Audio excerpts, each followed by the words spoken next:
नमस्कार, मैं RC Jain online course से अपने घर से बोल रहा हूँ। आयुर्वेद के अनुसार शरीर के सभी रोगों का संबंध कफ, वात, पित्त से है और इनका संबंध 12 राशियों से भी है। मैं इस वीडियो में बताने जा रहा हूँ कि कौन सी राशियों का संबंध कफ से है, किसका वात से है और किसका पित्त से है। मेष, सिंह, धनु इन राशियों का संबंध पित्त से है।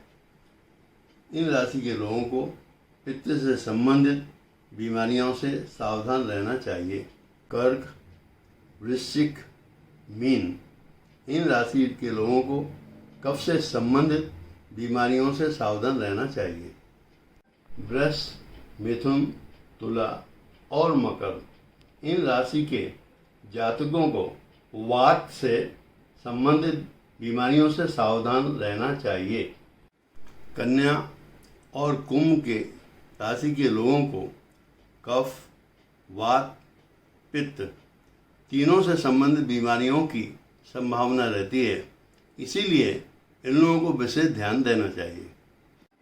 अपनी राशि के अनुसार बीमारी के बारे में विस्तृत जानकारी के लिए और उनसे बचने के सुझावों के लिए आप मुझे मेरे मोबाइल नंबर 9820579475 पर संपर्क स्थापित कर सकते हैं।